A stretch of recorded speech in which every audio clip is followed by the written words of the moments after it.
Hello students, आज हम नया टॉपिक समुच्चय का पूरक प्रारंभ करने जा रहे हैं, यानी कि कॉम्प्लीमेंट ऑफ ए सेट। इससे पहले हमने समुच्चयों की संक्रियाएं और उनके गुणधर्म ये सब हमने पढ़ा था। यूनियन, इंटरसेक्शन, डिफरेंस ये सब हम पढ़ चुके हैं। आज हम समुच्चय का पूरक कॉम्प्लीमेंट ऑफ ए सेट पढ़ने जा रहे हैं। तो इसकी डेफिनेशन क्या होगी? माना U एक सार्वत्रिक समुच्चय है और A U का एक उपसमुच्चय है, क्योंकि सार्वत्रिक समुच्चय के ही सब उपसमुच्चय होते हैं और जो दूसरे इसके भाग होते हैं।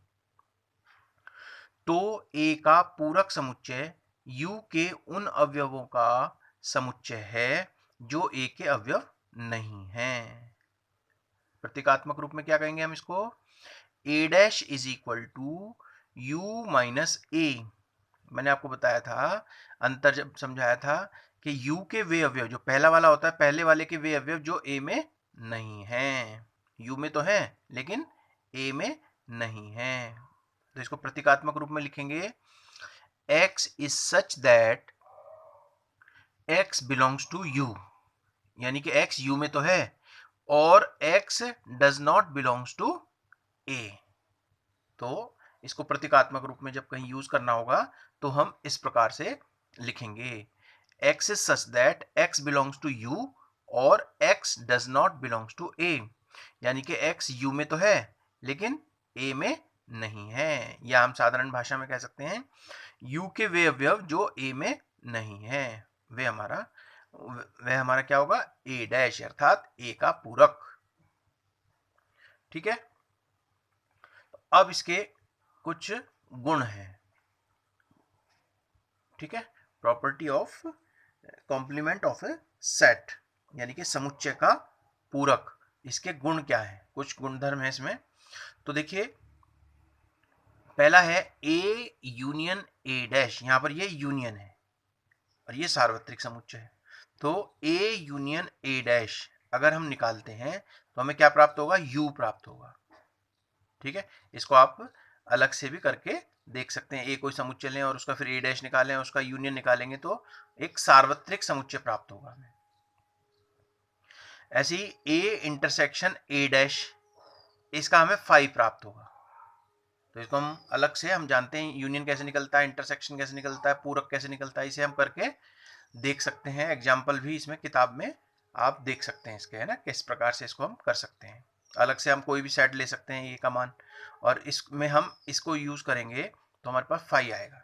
जो तरीका हमने ऊपर बताया उस तरह से हम पूरक निकालें और उसका फिर इंटरसेक्शन निकालें, ऐसी यूनियन निकालें तो यही मान आएंगे।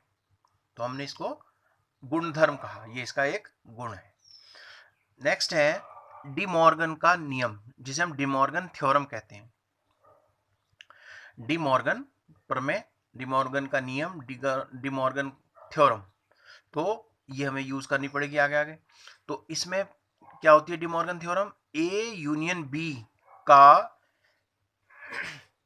पूरक, यानी कि complement of A union B is equal to A dash intersection B dash. ठीक है, ये आपको याद रखना है रिजल्ट। ऐसे ही ए इंटरसेक्शन बी का कंप्लीमेंट क्या होगा?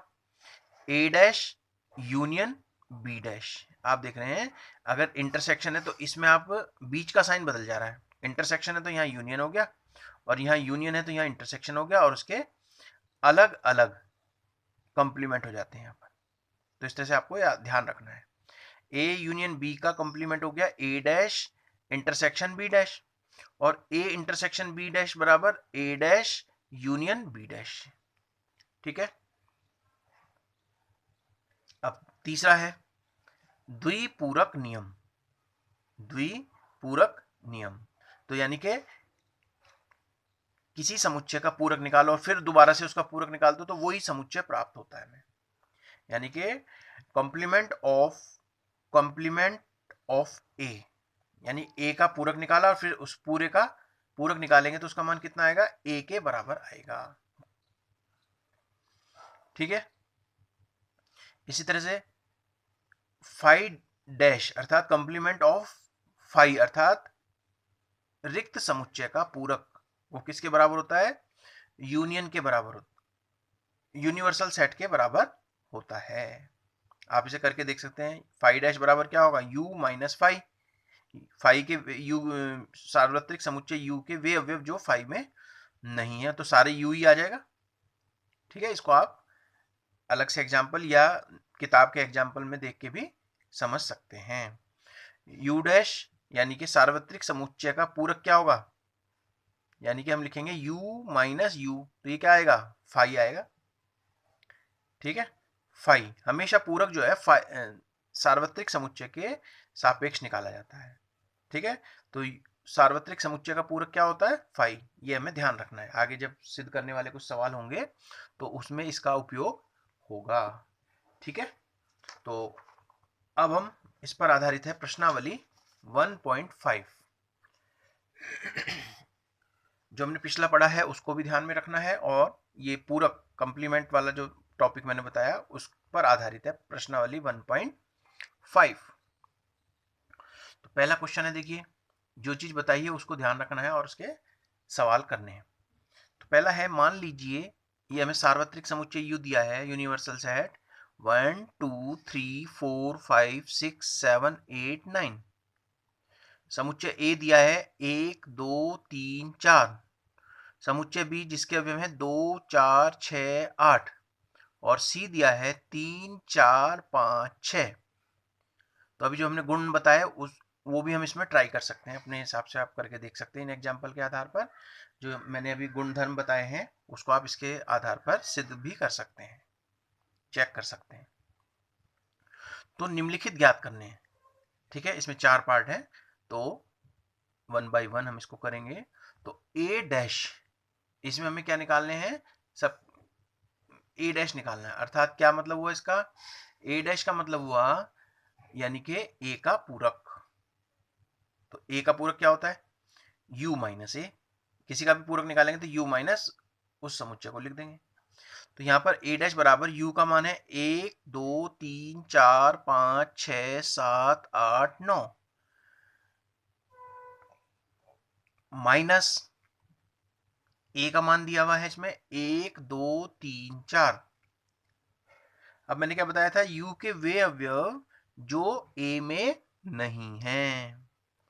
इस वाले के ये वे अवयव जो इसमें नहीं है, 1 इसमें है, 2 इसमें है, 3 इसमें है, 4 इसमें है, 5 इसमें नहीं है। हमें वो अवयव ले लें जो इसमें नहीं है।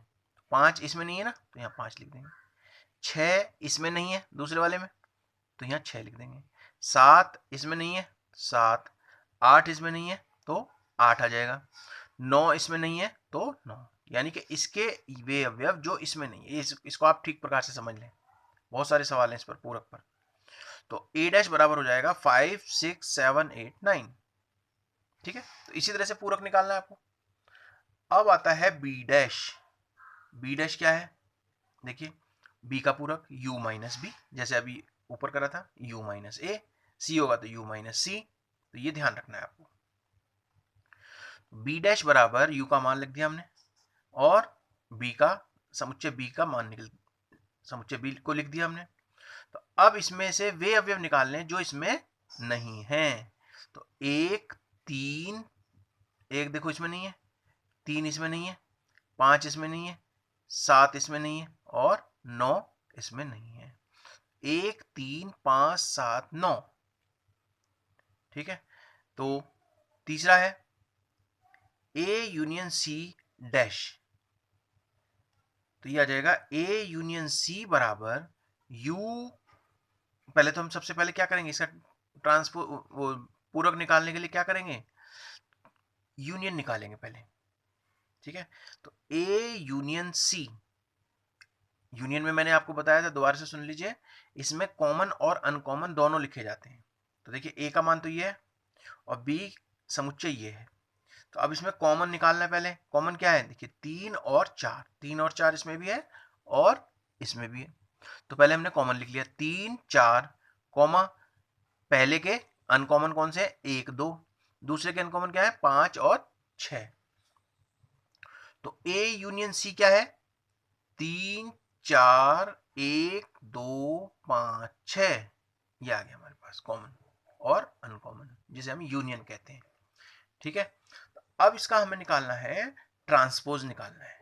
क्या निकालना है? इसका ट्रांसपोज निकालना है। ठीक, तो इसका ट्रांसपोज निकालने के लिए क्या करेंगे हम? देखिए, अब u माइनस जो भी सेट होता है उसको हम u माइनस करके लिखते हैं, क्योंकि ये सार्वत्रिक समुच्चय के सापेक्ष निकालते हैं। तो u है हमारे पास 1 से 9 तक की संख्याओं का समुच्चय, 1 से 9 तक के अंकों का समुच्चय, माइनस इसका मान आया 3 4 1 2 5 6। क्रम इसका कुछ भी हो सकता है ना, 1 2 3 4 5 6 कुछ भी आप बदल के भी लिख सकते हैं। तो हमने वैसा का वैसे ही लिख दिया। अब इसके वे अवयव जो इसमें नहीं है ये चेक करना है। तो देखिए, 1 यहाँ है, इसको नहीं लिखेंगे। 2 यहाँ पर है, इसको भी नहीं लिखेंगे। 3 यहाँ है और 4 भी यहाँ पर है। 5 6 ये भी यहाँ पर है। 7 8 9, 7 8 9 यहाँ कहीं नहीं है, तो हम यहाँ लिख सकते हैं 7 8 9। ठीक है, अब ए यूनियन बी बिल्कुल इसी प्रकार का सवाल है। ए यूनियन बी का हमें कॉम्प्लीमेंट निकालना है, पूरक निकालना है। तो हमें यूनियन चाहिए पहले, उसी तरह से जैसा ये सवाल में करा था हमने। तो ए यूनियन बी, कॉमन और अनकॉमन। ए तो आपका है 1 2 3 4 और ये है 2 4 6 8। तो आप देखिए ध्यान से, इसमें कॉमन क्या है? कॉमन है 2 और 4। देख रहे हैं, इसमें क्या कॉमन है? 2 और 4, और यहां पर भी 2 4 है, तो इसको हम लिख लेंगे 2 और 4। ठीक है, इसमें कॉमन 2 और 4 है, और इसके अनकॉमन क्या है? 1 और 3, और दूसरे के अनकॉमन क्या है? 6 और 8। तो हमने पहले कॉमन लिखे, फिर ए के अनकॉमन और बी के अनकॉमन। तो अब ये आ गया हमारे पास। अब हमें ए यूनियन बी का कॉम्प्लीमेंट निकालना है। तो ये सार्वत्रिक समुच्चय U minus A union B, इसका मतलब ये होता है, अब इसका मान लिख दिया हमने, ए यूनियन बी का भी मान लिख दिया। अब इसके वे अवयव जो इसमें नहीं है, तो 1 2 3 4 इसमें है, 5 नहीं है, 6 यहां पर है, 7 नहीं है, 8 यहां पर है, 9 इसमें नहीं है। तो इसके वे अवयव लिखे हमने जो इसमें नहीं है, यही हमारा पूरक समुच्चय कहलाता है। ठीक है, अब पांचवा पार्ट है, इसका पांचवा पार्ट है हमारा ए का पूरक और उसका पूरक, जो हमने अभी प्रॉपर्टी पढ़ी थी। तो ए के बराबर ही आएगा ये, देखना अभी। तो पहले हमने क्या करा? ए डैश निकाल दिया, u माइनस ए शुरू में निकाला था, u का मान लिखा और a का मान लिखा। तो a डैश बराबर वही आ जाएगा, इसके वे अवयव जो इसमें नहीं है। तो क्या है? 5 6 7 8 9 इसमें नहीं है, इसमें है। तो अब इसका अगेन ट्रांसपोज निकालेंगे, तो u माइनस ए डैश आ जाएगा। ठीक है, तो transpose of sorry complement of A is equal to कितना हो जाएगा? यानी कि ए का पूरक और फिर उसका अगेन पूरक, ये निकालना है। तो 1 2 3 4 5 6 7 8 9 ये हमने लिखा, माइनस ए डैश क्या है? 5 6 7 8 9। तो देखिए, जो ए का मान था 1 2 3 4 वही आ गया हमारे पास। इसके वे अवयव जो इसमें नहीं है, तो क्या बचे हमारे पास? 1 2 3 4। राइट, अब हमें निकालना है नेक्स्ट b माइनस सी का पूरक। ठीक है, complement of b minus C. तो सबसे पहले क्या करेंगे हम? b माइनस सी का मान निकालेंगे। तो b लिखा, b का मान ये है और c का मान ये है। b के वे अवयव जो c में नहीं है, यानी कि 2 और 8। 2 और 8, 2 इसमें है नहीं है, 4 इसमें है, 5 इसमें है, इसमें इससे हमें कोई मतलब नहीं, लेकिन इसके देखेंगे 2 इसमें नहीं है तो हमने 2 लिख लिया, 4 इसमें है इसको नहीं लिखेंगे, 6 इसमें है उसको भी नहीं लिखेंगे, और 8 इसमें नहीं है तो हमने क्या लिखा 2,8, ये हुआ b माइनस सी। अब इसका कॉम्प्लीमेंट निकालना है यानी कि पूरक समुच्चय निकालना है, तो b minus C dash is equal to सार्वत्रिक समुच्चय u minus b minus C, u minus b minus C, तो यह आ जाएगा 1 2 3 4, u का मान लिखा माइनस 2,8, तो यह आ जाएगा 1 3, इसके वे अवयव जो इसमें नहीं है तो 2 8 को छोड़कर, 2 और 8 को छोड़कर बाकी सब लिख दिया हमने, 1 3 4 5 6 7 9, तो इसे कहते हैं हम ट्रांसपोज ऑफ b माइनस सी। ठीक है, नेक्स्ट क्वेश्चन नंबर सेकंड, दूसरा क्वेश्चन है, ध्यान देंगे तो दूसरे क्वेश्चन में क्या है,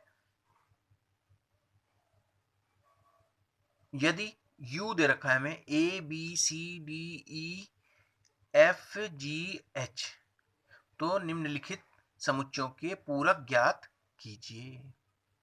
तो हमें निकालना है, हमें दिया है a का मान ये है, तो हमें इसका पूरक निकालना है, तो a डैश बराबर जो हमने भी तरीका सीखा u माइनस a, u का मान लिखा और a का मान लिखा, तो u के वे अवयव जो a में नहीं है तो a भी है ना, तो कौन से बचे d e f g h।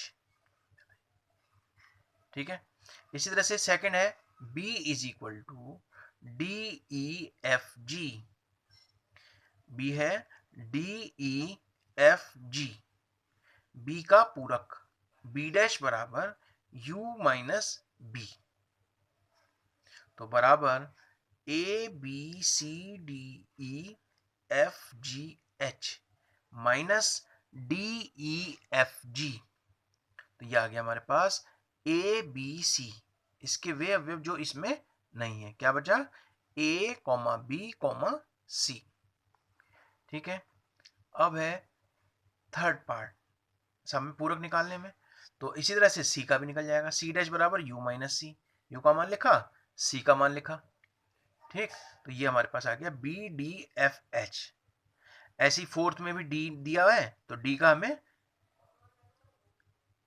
पूरक समुच्चय निकालना है, तो u माइनस डी, u के सापेक्ष निकालते हैं, तो u माइनस डी, u का मान लिखा हमने, क्या है हमारे पास u का मान a b c d e f g h। ठीक है, minus F G H A, तो u के वे अवयव जो d में नहीं है, तो कितना आएगा B C D E, B C D E इसमें नहीं है ना, इसमें है, इसलिए इसको हमने ये लिख दिया बी सी डी, इसके वे अवयव जो इसमें नहीं है, इस बात को आपको ध्यान रखना है। ठीक है, ये हो गया हमारा क्वेश्चन नंबर सेकंड, इसके बहुत सारे पार्ट थे, इसको इसी प्रकार से कॉपी में करना है। नेक्स्ट है क्वेश्चन नंबर 3, थर्ड क्वेश्चन है, प्राकृत संख्याओं के समुच्चय को सार्वत्रिक समुच्चय मानते हुए, प्राकृत संख्याओं का समुच्चय तो यानी कि 1 2 3 4 5 6 अप टू इन्फिनिटी, इसे कहते हैं प्राकृत संख्याओं का समुच्चय को सार्वत्रिक समुच्चय, इसे हम u मानेंगे, मानते हुए निम्नलिखित समुच्चयों के पूरक लिखने हैं।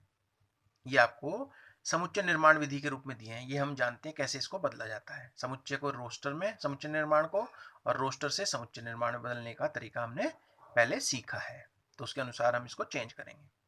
तो x is such that x एक प्राकृत सम संख्या है, तो उसे हमने a मान लिया, प्राकृत सम संख्या है, प्राकृत संख्या है तो 1 2 3 4 5 6 अप टू इन्फिनिटी। अब उसमें से सम प्राकृत संख्या लिखेंगे 2 4 6 8 10 12, यानी कि जो 2 से कट जाती हैं, जिसमें 2 का भाग चला जाता है उसे हम सम प्राकृत संख्याएं कहते हैं। तो और u का u यानी कि सार्वत्रिक समुच्चय क्या बताया, सभी प्राकृत संख्याओं का समुच्चय, तो 1 2 3 4 5 6 अप टू इन्फिनिटी। अब हमें a डैश निकालना है, इसका पूरक जो भी समुच्चय दिए हमें उसके पूरक समुच्चय निकालने हैं, तो उसे हम क्या कहेंगे, u माइनस ए। u में तो हमने पूरी सभी प्राकृत संख्या लिख दी, और a में क्या है, समप्राकृत संख्याओं का समुच्चय है ये। तो इसमें से क्या हो जाएगा, इसमें कौन कौन सी है जो इसमें नहीं है, विषम प्राकृत संख्या है, इसमें नहीं है, इसमें है, इसमें नहीं है, तो वो हम इसमें से छांट देंगे। इसके वे अवयव जो इसमें नहीं है, इसे कहेंगे 1, 3, 5, 7, 9, 11, अर्थात विषम प्राकृत संख्याओं का समुच्चय। इसे आप समुच्चय निर्माण के रूप में भी उत्तर दे सकते हैं, और अगर ऐसे लिख देंगे तो भी सही है। माना a बराबर, दूसरा दिया है a बराबर, उसे हमने a मान लिया जो दिया है समुच्चय, तो x is such that x एक प्राकृत विषम संख्या है। तो a मान लिया हमने 1, 3, 5, 7, 9, इस तरह से अप टू इन्फिनिटी, उसमें से प्राकृत संख्याओं के समुच्चय में से हमने प्राकृत संख्या, तो a का मान ये आ गया। तो 1, 3, 5, 7, 9 विषम प्राकृत संख्याएं हैं। तो a डैश क्या हो जाएगा, 1, 2, 3, 4, 5, 6, 7, अर्थात u माइनस a। तो विषम प्राकृत संख्याएं ये है, और ये प्राकृत संख्याओं का समुच्चय है। तो इसमें से विषम प्राकृत संख्याएं, इसमें सम प्राकृत संख्याएं हैं लेकिन इसमें नहीं है, तो यहां पर जो इसका आंसर आएगा a डैश बराबर क्या आएगा, 2, 4, 6, 8। जो इसमें सम प्राकृत संख्याएं थी वो हम इसमें लिख देंगे क्योंकि वो इसमें नहीं है। इसके वे अवयव जो इस दूसरे वाले समुच्चय में नहीं है वो हम यहाँ पर छांट कर लिखेंगे। ठीक है, अब इसी तरह से तीसरा पार्ट है, माना a बराबर x is such that x संख्या 3 का एक धन गुणज है। 3 का एक धन गुणज है का मतलब ऐसी संख्याएं लिखनी है, ऐसी संख्याएं लिखनी है जिनका भाग, जिनमें 3 का भाग चला जाए, वे संख्या लिखनी है जिनमें 3 का भाग चला जाए, उसे हम क्या कहेंगे, 3 का धन गुणज। धन तो होती है प्राकृत संख्याएं, तो इसमें 3 का भाग जा रहा है, तो क्या है, a बराबर क्या प्राप्त होगा रोस्टर में, 3, 6, 9, 12, 15, 18। तो a डैश बराबर u माइनस a, u का मान लिख दिया हमने 1, 2, 3, 4, 5, 6, 7 dot dot dot, minus 3, 6, 9, 12, 15, 18 dot dot dot. तो अब इसमें से वे अवयव छांट कर लिखने हैं जो इसमें नहीं है, तो इसमें कौन से होंगे, 1, 2, 4 है ना, 3 तो है, 4 इसमें नहीं है, 5 इसमें नहीं है, 6 इसमें है, 7 इसमें नहीं है। तो इस तरह से छांट कर जो बचेंगी है ना, तो वो संख्याएं हमें अंक इसमें लिखने हैं, तो ये हमारा a डैश प्राप्त हो जाएगा। तो इसी प्रकार हमारे इसमें 11 खंड है इस क्वेश्चन में, तो अभ्यास कार्य के रूप में आपको ये काम, इसी तरह के सवाल है, ये अपने आप करेंगे आप घर में अभ्यास कार्य के रूप में। इसी तरह से पूरक निकालना आपको आता है, और समुच्चय निर्माण से रोस्टर में बदलना, और उसका पूरक ज्ञात करना। तो प्रश्न संख्या 3 के 4th पार्ट से लेकर 11वें पार्ट तक आपको करना है इसका। ठीक है, तो मुझे उम्मीद है कि ये आपको समझ में आ गया होगा, और इसे आप अपनी कॉपी में करेंगे। ठीक है, बाकी शेष सवाल कल करेंगे अगली कक्षा में, और आज के लिए इतना ही। धन्यवाद।